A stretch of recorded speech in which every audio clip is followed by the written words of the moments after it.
Hello, ladies and gentlemen. Welcome to the GameHub. I'm your host, Gamer K, and time for another review list again, ladies and gentlemen. Another top 13 list hits the GameHub this week.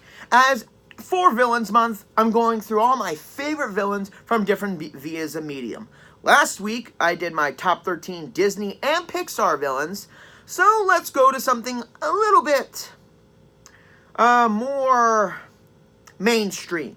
And with Shigaraki in the middle, and given my shirt, I don't have that many villain shirts. I might fix that next year. Time for my top 13 anime villains. That's right.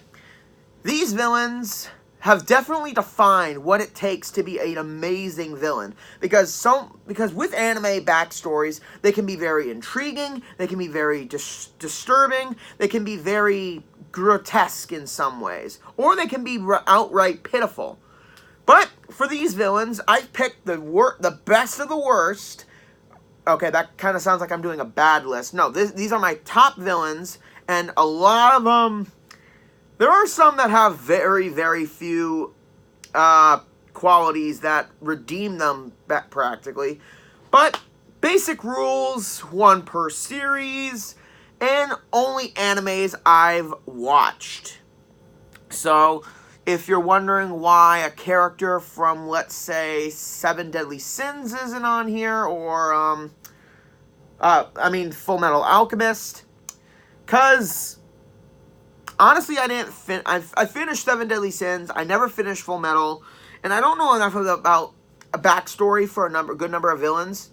So these are just the ones I have watched all the way through, and good ones that I remember. So, let's crack down on these anime baddies. These are the top 13 anime villains. And why top 13? Because in the GameHub, only the odd can become number 1. Let's get started. Coming in at number 13, I watched Soul Eater very late. Maybe the last 3 years. And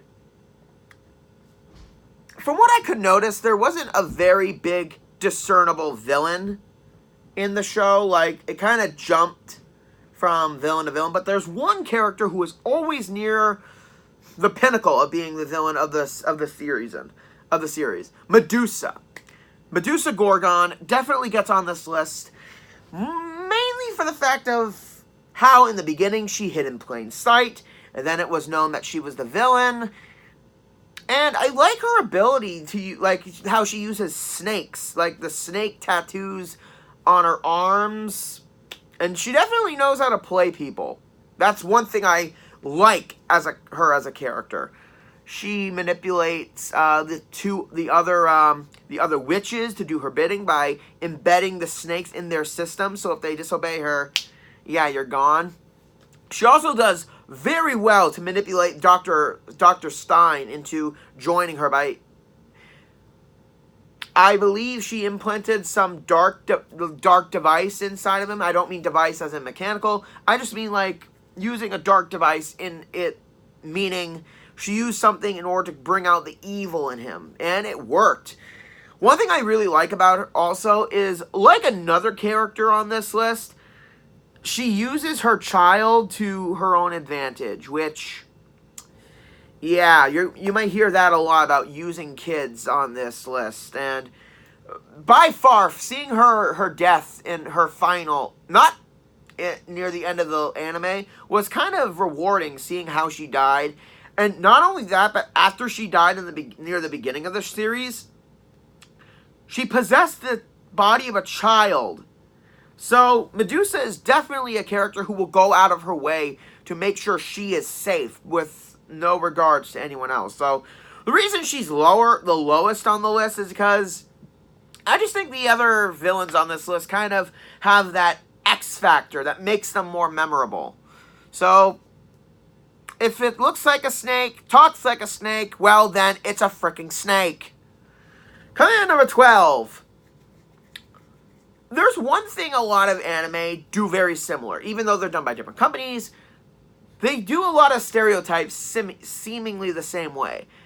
And one stereotype that's used a bunch of times in anime is how do I explain this? a impersonation character. A character that you all know looks like a real life person, but they do it so well that it's comical. And one version of this is the king of rock and roll. Thank you. Thank you very much. That's right, an Elvis impersonation character. Now, there have been a lot of them, from Sugar Boy and Fairy Tale to this guy who's on the list. When you think Elvis impersonator, do you think of an orange monkey with sunglasses? I bet you didn't. Edamon from Digimon. Okay, I know some of you are stopping the video, but I'm dead serious. Yes, he's not as awesome as some of the other villains in Digimon. I mean, there was Devamon, there was Myotismon is definitely up there with one of my favorite, as some of my big Digimon Rogues gallery, but Edamon gets on this list because, unlike the other villains, he's basically... Edamon has personality, and that's what I look for in a character. I don't want a dull, bland villain to be fighting a whole bunch of kids. I mean, Piedmon came close, but he came in so late in the show that I didn't really want to give him a spot. Edamon gets on this list because of how confusing he is. Like, he acts really tough when he needs to be, and yet he also does some really stupid gimmicks, and it's fun. His design alone is an orange monkey with black shades and a Monzimon teddy bear around his waist. And I think, yeah, he's the first ultimate Digimon the kids have ever fought against. So, yeah, he was the first, and he was... What makes me love him more is not just his constant Elvis, like, the way he speaks in Elvis. It just makes me laugh every single time. And then there's also how he fights. And it's just great. He is an ultimate level, and yet he is smaller than all the champions of the Digidestined. Seeing him lift up Ikakumon and beat the crap out of him is fun. And then I think he's the only one that doesn't have a definable goal, which gets him on the list, because as the other villains have their goals in priority, he just kind of does what he wants, and that's what I love about him. His moveset is also fun. Dark Network, which creates this dark data ball and chucks it at them, causing massive damage. And then there's my favorite attack in all of Digimon, Concert Crash, where he just jams on his guitar, he jams on a microphone, creating a shockwave, and de-digivolves anyone in the vicinity. Yeah. I think it speaks to, well, when a concert is playing, you're losing energy. And that's what makes him cool. He comes back near the end of the series as Metal Edamon, but yeah. The king has left the building, ladies and gentlemen. Thank you, Digidestined. You've been wonderful. Thank you. Thank you very much. Coming on number 11. Oh, boy. Am I going to hit a wall here? When you think of a video game anime, I'm pretty sure a majority of you go to .hack or SAO. Luckily, I did not go there, so number 11 goes to Dust Taker from XIII World. Now, Dust Taker is a villain in the second half of this show. I'm still waiting for the new season, but what makes me like Dust Taker a lot is just his personality. In the real world, he seems very harmless, but he's good at, like a good amount of characters on this list, he's very good at manipulating people. He manipulates a whole bunch of characters into doing what he wants via threats, which obviously always works, and his design in game. It's this crystallized. It kind of reminds me of Chroma Stone from Ben 10 Alien Force. If many of you have seen that show, that's what he reminds me of. Just how his body just looks like it's made of crystal. And his ability is beyond OP. It's, as his name takes, Dusk Taker. He has the ability to absorb a character's abilities and use them as his own. Seeing him fight, though, is really cool because he gets like a phantasmal claw for a weapon. And after he takes Silver Crow's flying ability, his wings turn into like grisly bat wings, and it just adds to the creepiness of his character. Although his ability to manipulate people only goes as far as long as he thinks he's in control. Near the end of the arc, I'm trying to call it that, he goes all in with Silver Crow and Cheyenne Pyle, saying that in this battle, we bet all our points, and whoever loses gets their thing, basically, they are destroyed. One thing he didn't count on, though, is Charity Bell tricking him by recovering his wounds actually restores time, which makes him lose the ability of flight. And after getting severely beaten, only being reduced to a head and like a couple limbs, all his confidence goes out the window. As he desperately asks for Black Vice, who is kind of in charge of his whole racket, he's left alone and realizes that he's gonna lose this amazing ability he has, the brain burst, I think it's called. I can't remember. It's been a while since I watched XIII World. But seeing him go from an overconfident and cocky creep to this desperate and pitiful creature, it kind of reminds me of Envy from Full Metal Alchemist. Seeing Envy's death from being very confident, very over-accomplished character to being a sniveling, groveling little creature. It reminds me of that a good majority of the time. And it's done very well here, seeing him beg for mercy. It's pitiful. So yeah, that's why he's on the bottom of the list, so no real impact. Coming at number 10, just look above me, Tomura Shigaraki from My Hero Academia. A lot of people are gonna guess why characters like All for One and Dabi, Toga, anyone else isn't on, Stain, why they're not on this list. Shigaraki, to me, is an example of a great development villain. A villain who is in the main story, but hasn't had his true moment to shine. What really creeps me out is his design and just the way he moves, and his voice actor. Eric Vale was a perfect choice for this character. Eric Vale, I give props to you on this character.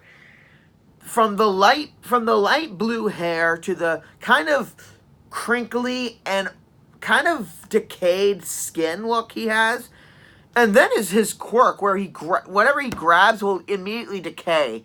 That is definitely creepy in and of itself. And also, his complete disregard for a majority of people.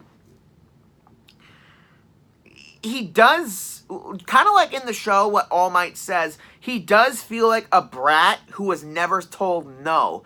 When he's being defeated in a good majority of the series, he always kind of, not complains, but kind of feels like it's how it's possible that he's being beaten. Like he's never had to struggle. Like he's never been told no, like he's not the best or something like that. It kind of goes to his psychology and being a villain. One of the best moments with Shigaraki, in my opinion, is when he confronts Midoriya at the mall. Like, it wasn't a big episode. There wasn't any fighting. He just goes and sits to him and just talks with him.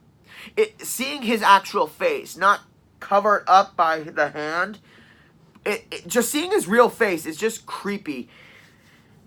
And the discussion kind of helps him motivate himself to wiping out all heroes.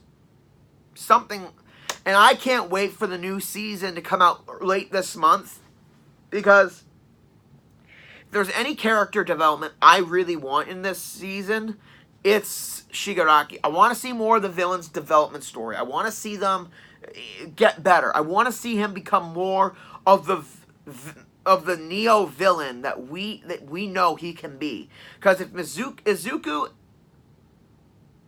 is, and the rest of Class A are the Neo heroes of this generation, then I can't wait to see what kind of a villain he's going to become. That's what I love about My Hero Academia. It doesn't always go right to being heroes. It shows the development. And that's something, again, I can't wait to see from Shigaraki in particular. Coming at number 9, Yu-Gi-Oh! Has been a big part of my life ever since I was a kid. From when it first came out to the show. And I had to do a lot of thinking of who I was going to put on this list from Yu-Gi-Oh! I was thinking either Merrick or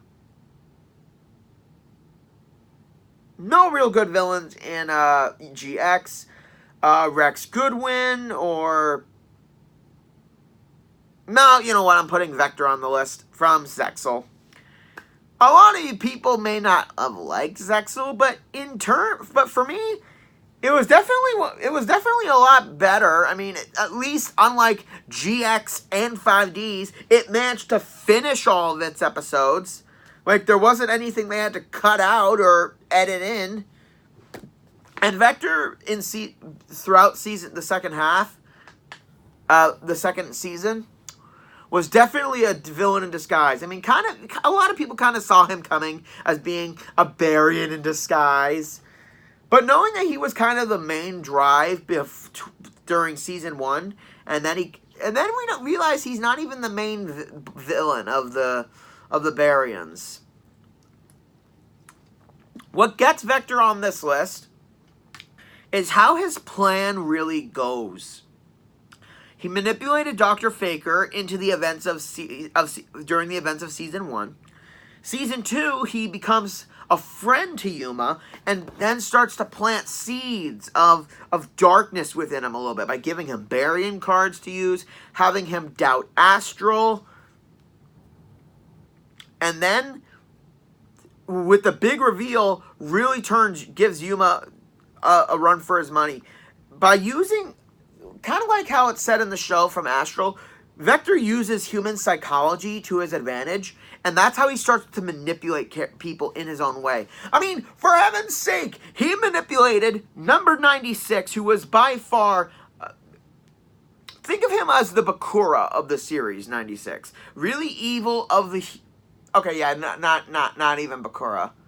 But what I love about him is how he manipulated 96 to doing his bidding for the most part, and then after he was destroyed, using him as a puppet. Literally, if you see his battle with Dumont and whoever Rio's real name was, he literally uses High Manipulator of Souls to puppet 96, which is a very good imagery of showing how far Vector uses people to get his own way. And he even used Don 1000 for a little bit. I mean, he almost had Don 1000 completely around his finger until he lost, and then he was somewhat destroyed. I was hoping that Vector would be the only character that wasn't redeemable because of how far he goes. But yeah, Zexal had to make everyone redeemable. Same with 5D, Arc 5. Coming in at number 8, Sword Art Online was a pretty good series.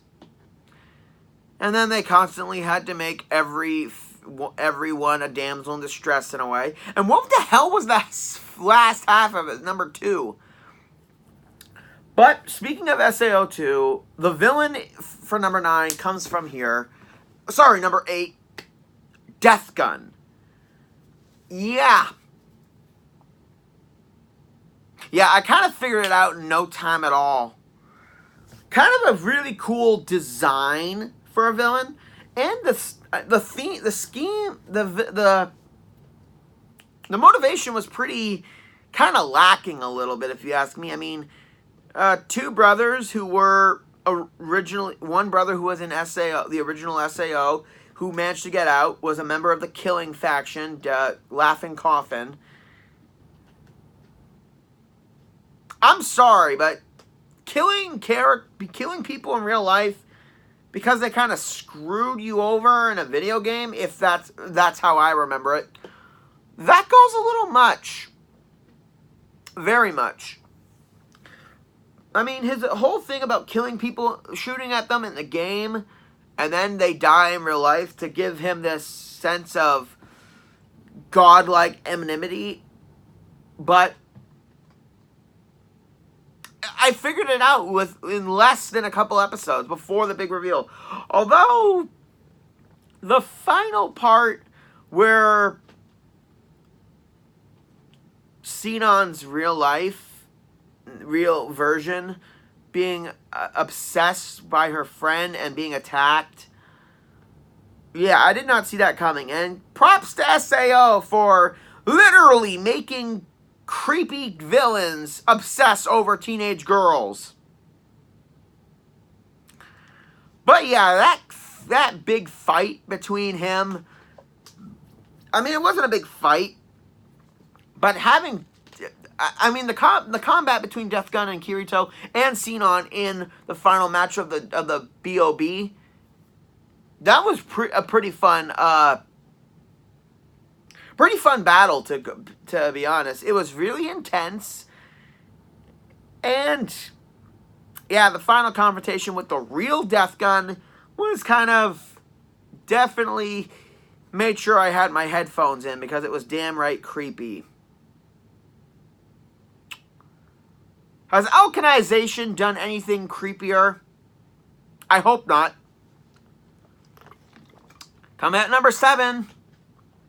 We leave the world of magic, superheroes, and creepy, pervy villains and go right to real life. Taking over a culinary school in order to make one person's vision of food be realized throughout the world. Izami Nakari from Food Wars. Yeah, I never thought a Food Wars character would be getting on a villain list, but here he is. The director's son, I believe. I'm not 100% sure. Yeah, he is. Erina's father is beyond psychotic. I mean, for those of you who have watched Food Wars from start to finish, I mean, now that I'm thinking about it, tomorrow the new season starts, so I guess this is as good as time to do my thoughts about it so far. Azami is kind of started a coup with the Elite 10, who are the best students in the school, to kick out the demon of cooking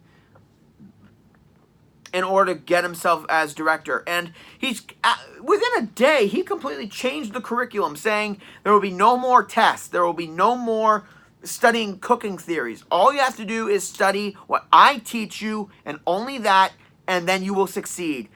And seeing a majority of the students follow without thinking terrifies me in the show. And seeing how he raised Erina to be this cold person, it kind of shows. He would put 2 dishes out in front of her. One was seasoned perfectly, the other one wasn't. She was told to throw out the one that wasn't done perfectly, saying that anything below that is garbage. It's disgusting. Which, seeing how she comments on Soma's cooking in the beginning and then how much she kind of likes it, but she won't acknowledge it, definitely shows that during that time, her father's hooks were definitely in her still. And my God, he He just looks like a villain. From his pale white skin to wearing black gloves, a black suit, the jet black hair with the one white streak in it. He just looks like a villain. And his whole scheme is basically to have the entire world go under his culinary perspective. Not a bad villain, but I gotta say, I'm really looking forward to when he loses in the anime. And hopefully he comes around, because if not, well, let's just say our gooses are cooked. Coming on number 6. Picking a fairy tale villain is very difficult because a good majority of them kind of have a change of heart near the end. I mean, Gajil had a change of heart. The Eration 6 had a change of heart.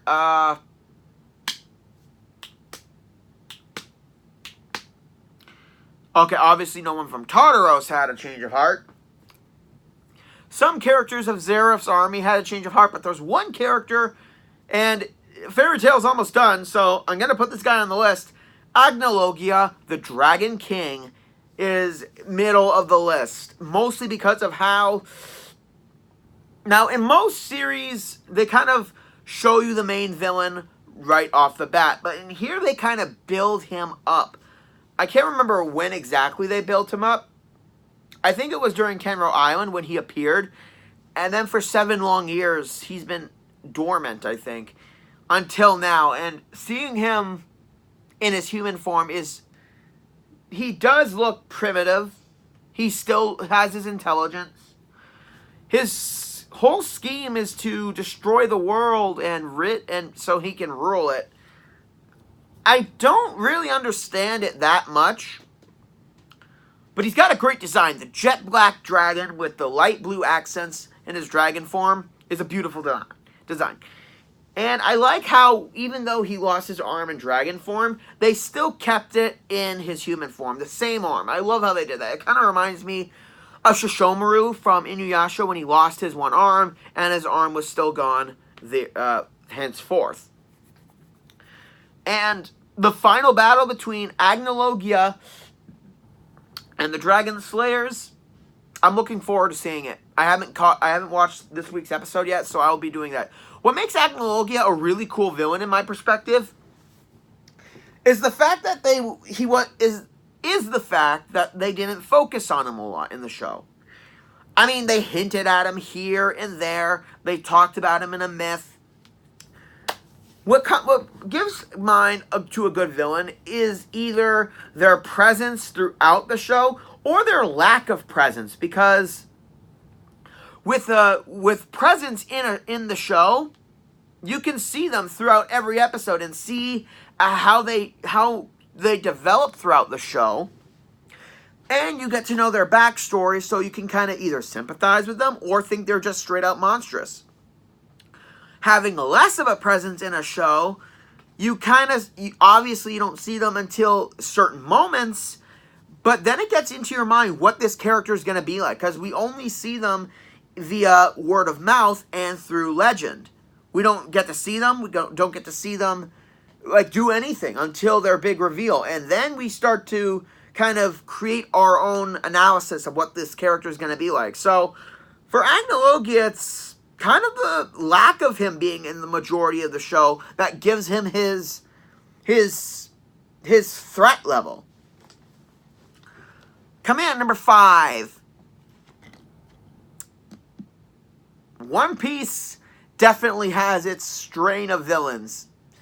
And a good majority of them are deserving on this list.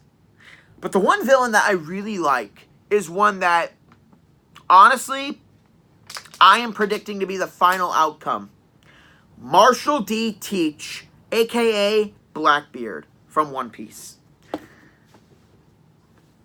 We get his reveal before the Skypiea arc, and it's a beautiful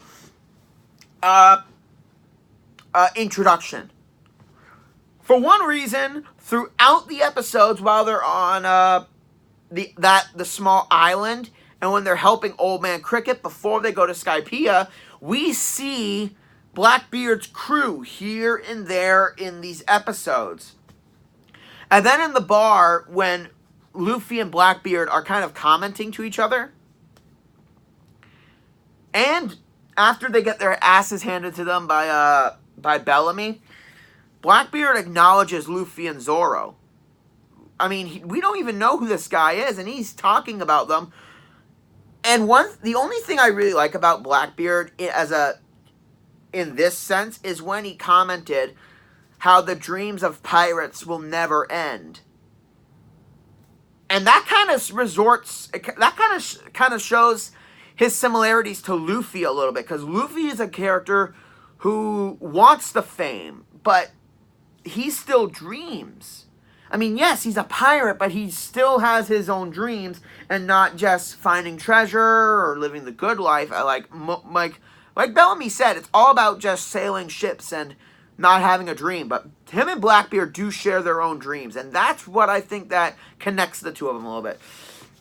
It isn't until later we find out who he is, and holy crap! Oh, just seeing him fight Luffy. Well, first he fights Ace, and then we find out he used to be in Whitebeard's crew with Ace. That definitely shows his true colors, about being so power hungry that he turns in Ace. And then we get to see his devil fruit during that fight, and it is, oh my god, the dark fruit is just amazing. His ability to nullify other devil fruit powers, that's amazing in and of itself. And just, but it's got its weaknesses, because obviously he can still feel physical pain immensely. I think it doubles it, because with a power like that, you gotta have a big drawback. Not only that, but after he finally confronts Luffy at Impel Down, we see Luffy peed off beyond all belief, and he shows Blackbeard what's coming to him. It's a quick fight. It's not a long fight. It lasts maybe half an episode, which is great. And then afterwards, he goes through the prison and recruits the worst of the worst for his crew. And then at Marineford, we get the big battle. We see his crew fighting one already wounded Whitebeard. And it just shows how far Blackbeard will go in order for his own goal. And this is one of my favorite scenes in One Piece. If I ever do my best moments of anime, this scene is definitely on the list. For as much as he was beating up Whitebeard with his crew, Whitebeard turns the tables, and then we start to see him start to, again, bargain for his life, saying that he used to be his son, but oh my god, Blackbeard has no sympathy for anyone he kills or anyone he hurts. And then not only that, freshly dead, he absorbs Gramps' devil fruit ability. So now he's got the rip. I can't remember what the devil fruit's called, because it's been a while since I've watched One Piece, because, again, I only watch dubbed most of the time. But, yeah, Blackbeard. That is what I'm hoping the final battle will be. Blackbeard Pirates versus Straw Hats. And I really do hope it's an epic, epic battle worthy of a final for the series. Coming in at number 4... yeah, like, I'm going to do a villains list and not have someone from Dragon Ball Z on here. So who are you guys thinking? Majin Buu? Black Goku? Nope. I'm going old school. Cell is on the list. I'm pausing just for some people who might be exiting this video right now. Hear me out.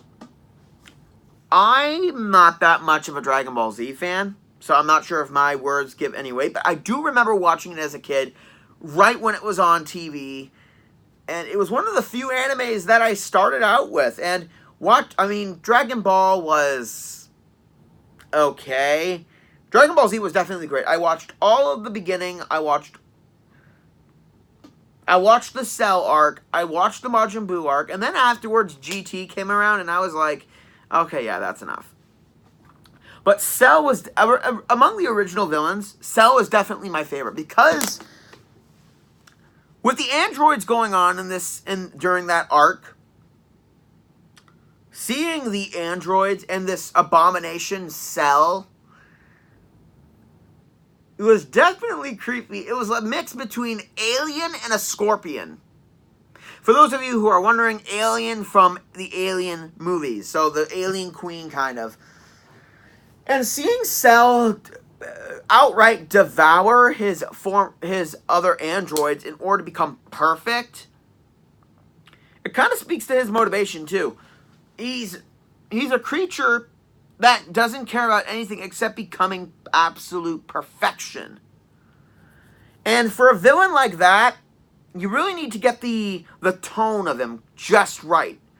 Because characters who claim to be perfection don't really do anything to show that they're perfect. They just say they're perfect, and that's it. Cell, on the other hand, goes above and beyond by... In his original form, he looks like a hybrid between the Scorpion and the Alien, like I said. With that tail, I love the tail design. I love his color scheme of it being camouflage green with spots of black. The hints of orange in his design. And as he absorbs the androids and other characters, he starts to transform, like morph. And in his perfect form, he does look Super Saiyan-ish. And he has the ability to talk like a sophisticated person. And his whole goal is to prove he's the greatest, he's the perfect warrior.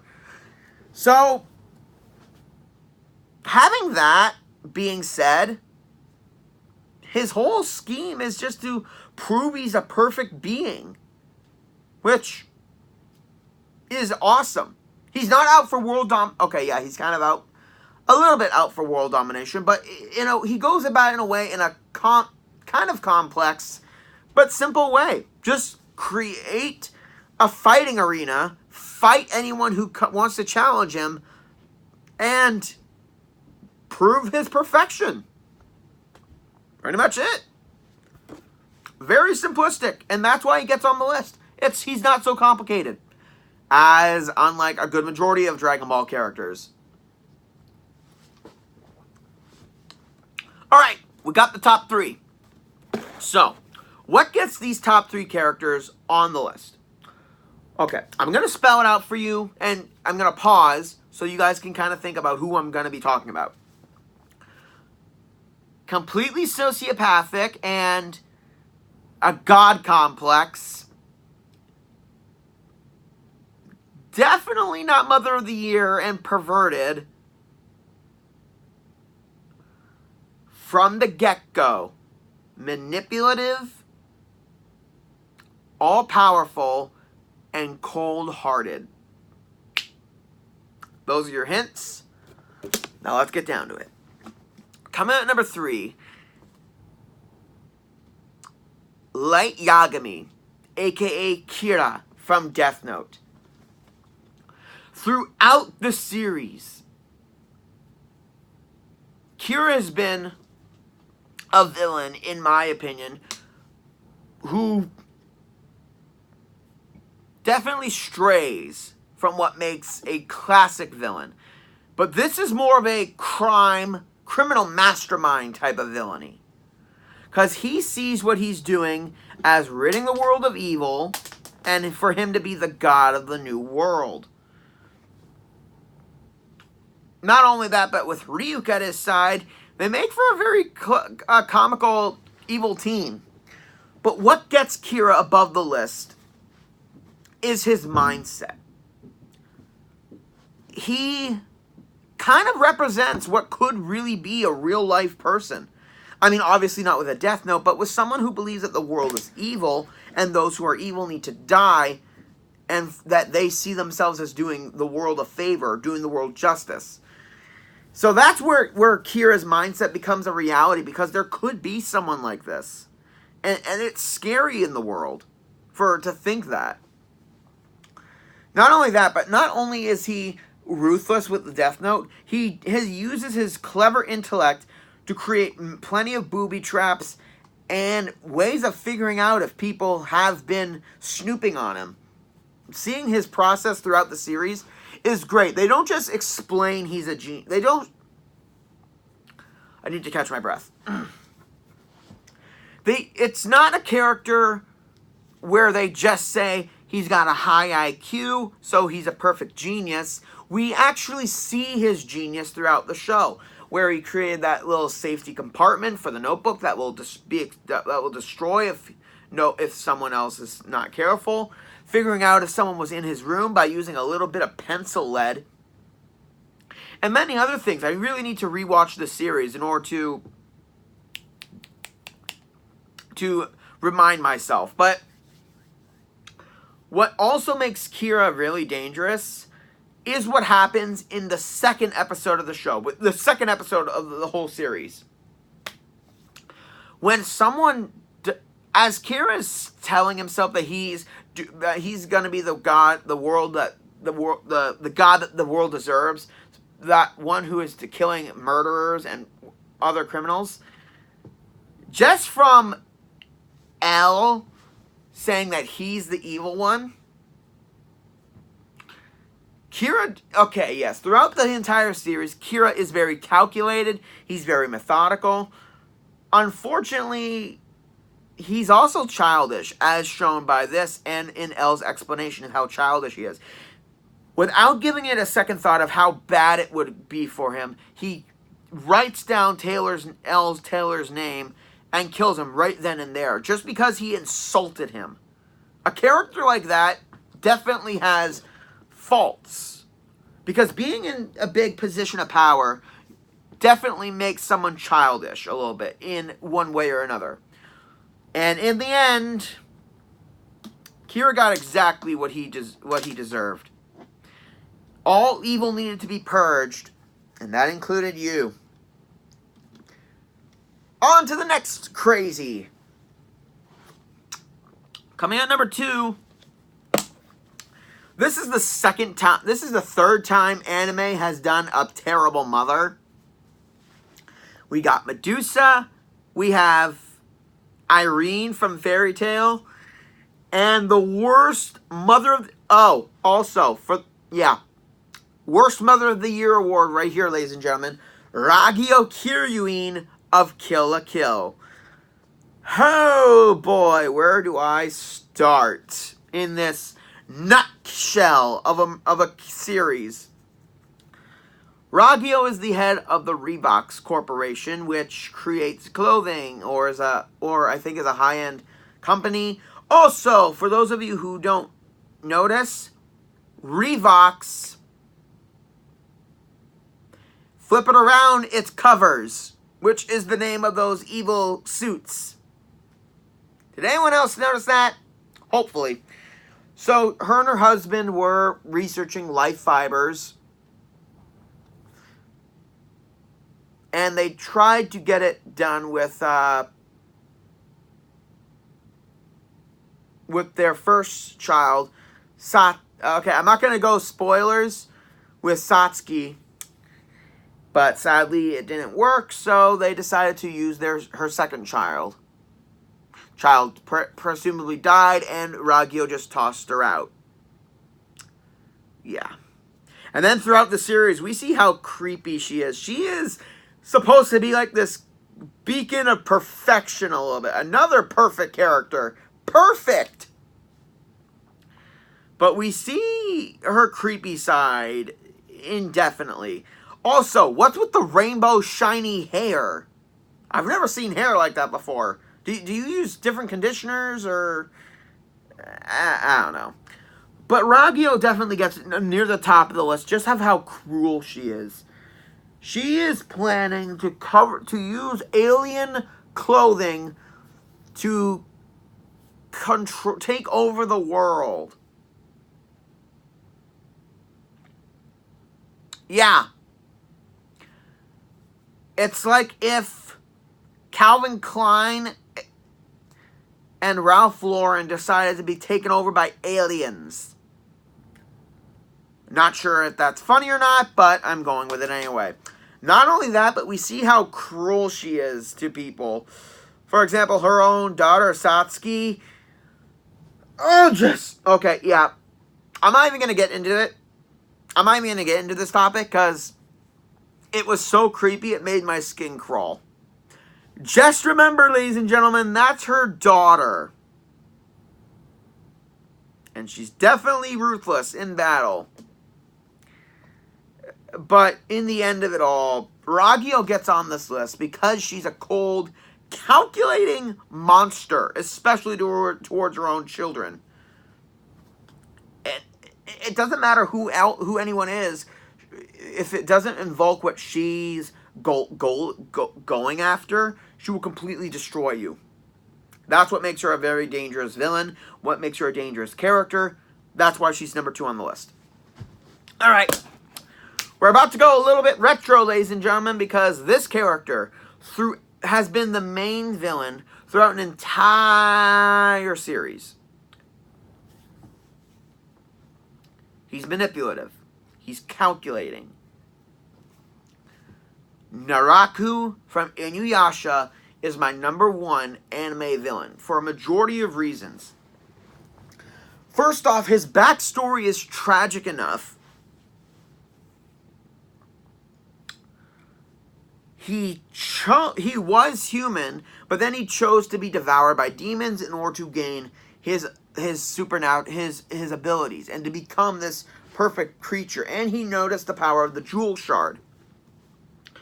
Now, what makes him a great villain, beyond a doubt, is his ability to manipulate events, to work in his favor. And that is something a good majority of villains on this list haven't been able to do. Because for many centuries, he's been manipulating events, I'm not even sure he knew what the outcomes would be. For one, he manipulated lovers Kikyo and Inuyasha and pit one against each other because he saw there was a sliver of doubt within each one of them, which caused the events of the story that we all know. He transformed into Kik. And what's also cool about him is his transformation ability, how he can morph into other people. He morphs into Kikyo and almost kills Inuyasha. And then he turns into Inuyasha and attacks Kikyo, kind of pitting them against each other, making her think that there was no good in him at all. He was just after the jewel shard, and tricking him to thinking that he'll never be good for her unless he uses the jewel. Kind of pitting them against each other in order to get the jewel. What he obviously could not count on is that the jewel being burned to a crisp with her body. Yeah. Then he manipulated Miroku's father for some reason, cursing him with the wind tunnel, which is basically a black hole in his hand, and it will be passed down from generation, which is why Miroku is a lecherous monk. And then he goes about to manipulate Sango in the second half of season 1, or beginning of season 2, if I'm recalling. Being this noble guy, or